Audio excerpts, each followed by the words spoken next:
सच बताओ, जब board exams पास आते हैं तो थोड़ी टेंशन होती है ना। जब टेक्स्ट बुक खोलती हो तो लगता है यार इतनी डेंस और बोरिंग डेफिनेशंस हैं, इनको मेमोराइज करना तो लिटरली इम्पॉसिबल है। मतलब ये साइंस कम और रट्टा मारना ज्यादा लगता है, राइट? अरे टेंशन बिल्कुल मत लो। अगर आप रट्टा मार रहे हो तो आपने साइंस को समझा ही नहीं।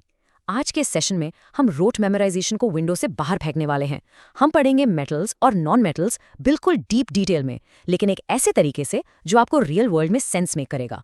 तो अपनी नोटबुक्स निकाल लीजिए, because it's time to make science fun. तो शुरू करने से पहले एक बेसिक एवरीडे ऑब्जर्वेशन से स्टार्ट करते हैं। हमारे घर में जो टीवी या फोन चार्जर की वायर्स होती हैं या सीलिंग लाइट्स की वायर्स हैं, आपने नोटिस किया होगा उन सब पर एक thick colourful rubber like coating होती है, जिसको हम पीवीसी कहते हैं। पर ऐसा क्यों? अगर करंट तो अंदर का मेटल कैरी कर रहा है तो इस वायर को ऐसे रैप करके क्यों रखते हैं? ये हमारा आज का ओपनिंग मिस्ट्री है। इस पीवीसी यानी पॉलीविनाइल क्लोराइड कोटिंग का रीजन सिर्फ एक बेसिक सेफ्टी अजम्पशन नहीं है, इसके पीछे प्योर केमिस्ट्री है। आज के इस मास्टर क्लास के एंड तक आपको सिर्फ इसका आंसर नहीं मिलेगा, बल्कि आप खुद मुझे इसके पीछे की साइंस एक्सप्लेन करोगे। इस मिस्ट्री को सॉल्व करने के लिए हमें शुरुआत करनी होगी उनकी फंडामेंटल फिजिकल प्रॉपर्टीज से। सबसे पहला कॉन्सेप्ट है मेटालिक लस्टर। अब टेक्स्ट बुक की बुकिश डेफिनेशन कहती है metals in their pure state have a shining surface. पर इसको थोड़ा प्रैक्टिकल बनाते हैं। अगर आप एक पुरानी लोहे की कील या कॉपर पाइप देखो तो वो डल लगती है, थोड़ी ब्लैकिश या ब्राउन। वो इसलिए क्योंकि उसने हवा के साथ रिएक्ट किया है। पर अगर आप एक सैंडपेपर लो और अग्रेसिवली उसके टॉप लेयर को रब करो, बूम, अंडरनीथ वो इनक्रेडिबली शाइनी और रिफ्लेक्टिव होती है। ये जो प्योर ब्रिलियंट शाइन है ना, इसको ही हम मेटालिक लस्टर कहते हैं। अब आते हैं नेक्स्ट फिजिकल प्रॉपर्टी पर, जो एग्जाम्स के लिए एब्सोल्युटली क्रूशियल है, मैलिएबिलिटी। इसका मतलब है मेटल्स को बीट करके थिन शीट्स में कन्वर्ट करना। अब आप डेफिनेटली बोलोगे, सर एनालॉजी चैलेंज, ये टेक्निकल वर्ड समझ नहीं आते, इसको रियल लाइफ में कहाँ देख सकते हैं? तो चैलेंज एक्सेप्टेड। इमेजिन करो आपके पास एक क्ले का लंप है। अगर आप उस पर हैमर मारोगे तो वो फ्लैट हो जाएगा, राइट? मेटल्स एग्जैक्टली यही करते हैं। अगर आप एक प्योर मेटल को आयरन ब्लॉक पर रखकर जोर से हैमर करो तो वो ग्लास की तरह टूटेंगे नहीं, बल्कि एक थिन शीट में फ्लैट हो जाएंगे।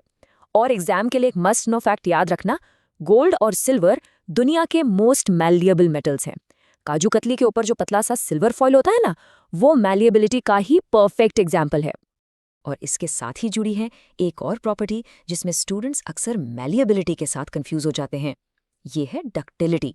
डक्टिलिटी का मतलब है मेटल्स को खींचकर पतली वायर्स में ड्रॉ करना। और ये प्रॉपर्टी कितनी एक्सट्रीम हो सकती है, जरा इस नंबर को ध्यान से देखो, 2 किलोमीटर्स।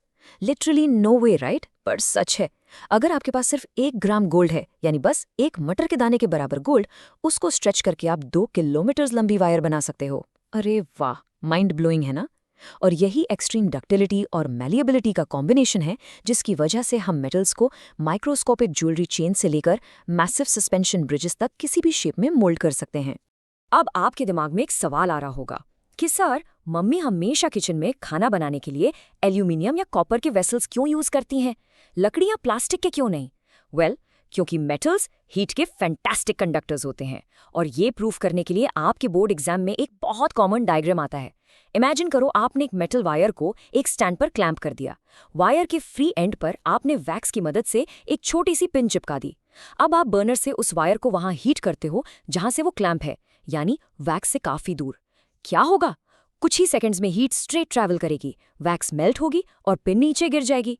ये डायरेक्टली प्रूव करता है हीट कंडक्शन। सबसे बेस्ट कंडक्टर्स होते हैं सिल्वर और कॉपर, पर एक छोटा ट्विस्ट भी है, लेड और मर्क्यूरी कंपैरेटिवली बहुत पुअर कंडक्टर्स होते हैं हीट के। तो हमने देखा मेटल शाइनी है, बेंड होते हैं, वायर्स बनती हैं, हीट कंडक्ट करते हैं। एक और बढ़िया फिजिकल ट्रेट है इनका, सोनोरस। इसका सिंपली मतलब है कि जब भी आप मेटल को किसी हार्ड सरफेस पर स्ट्राइक करते हो तो एक रिंगिंग साउंड आती है। आपने नोटिस किया होगा आपके स्कूल की बेल लकड़ी या प्लास्टिक की नहीं, हमेशा मेटल की होती है। क्यों? क्योंकि जब उस पर हैमर पड़ता है तो वो साउंड रेजोनेट करके पूरे स्कूल में सुनाई देती है। अगर लकड़ी होती तो सिर्फ एक डल थड की आवाज आती। ये जो क्लियर रिंगी वाइब्रेशन है, यही सोनरस होने का मतलब है। ओके, तो हमने ये लाउड, शाइनी और बेंडेबल मेटल्स की दुनिया तो सेट कर ली, पर पीरियोडिक टेबल की दूसरी साइड का क्या?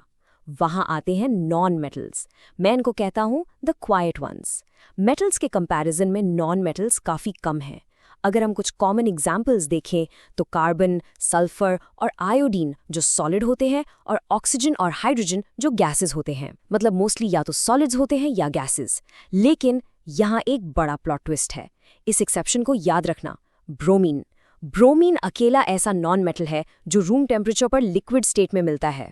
मुझे पता है अब आप थोड़ा फ्रस्ट्रेट होकर सोच रही होंगी, सर जनरल रूल्स तो ठीक है, पर ये साइंस में इतने सारे एक्सेप्शंस याद करने में दिमाग खराब होता है।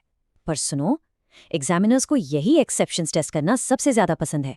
तो इसको एक प्रॉब्लम नहीं, एक अपॉर्चुनिटी मानो मार्क्स स्कोर करने की। आओ बनाते हैं द बिग रूल ब्रेकर्स का एक मास्टर टेबल। पहला general rule, all metals are solid. Plot twist, mercury एक प्रॉपर मेटल होने के बाद भी ये रूम टेम्परेचर पर लिक्विड है, इसीलिए पुराने थर्मोमीटर्स में यूज होता था।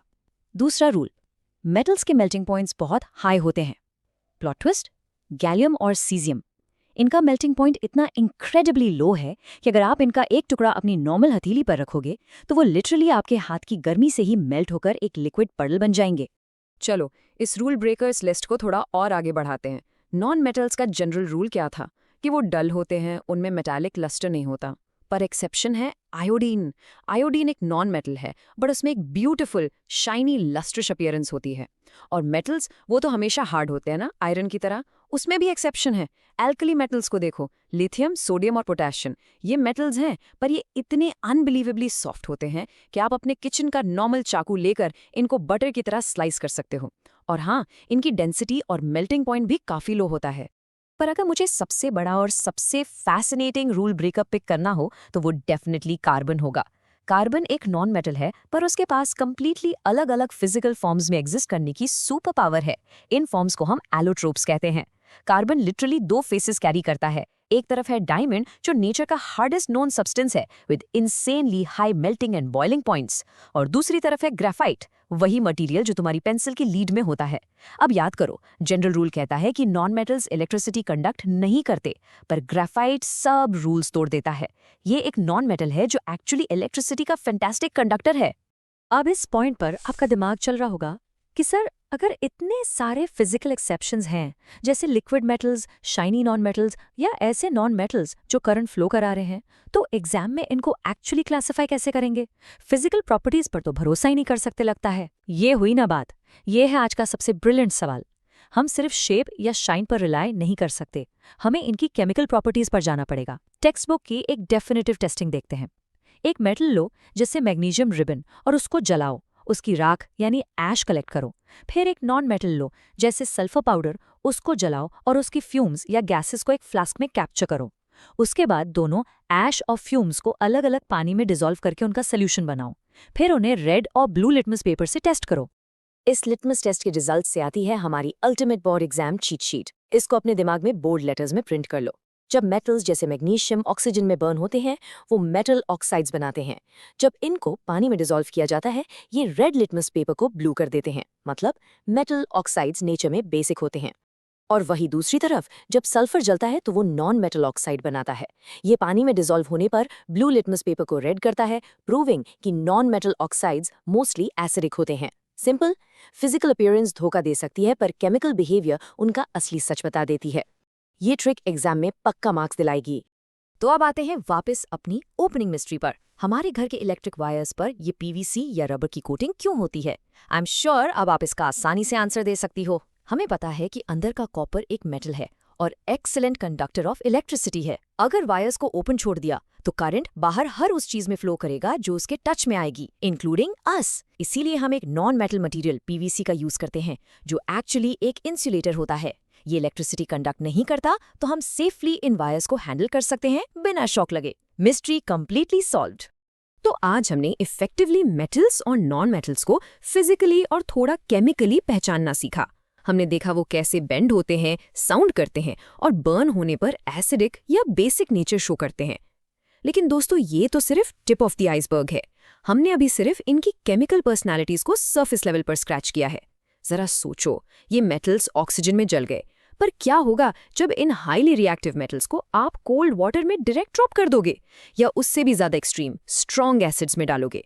ये जो एक्सप्लोजन्स और केमिकल रिएक्शंस है ना, ये बोर्ड एग्जाम्स का कोर हैं। ये सब एक्सप्लोसिव रिएक्शंस और केमिकल कियोस हम देखेंगे हमारी अगली क्लास में। तब तक के लिए keep questioning the science around you.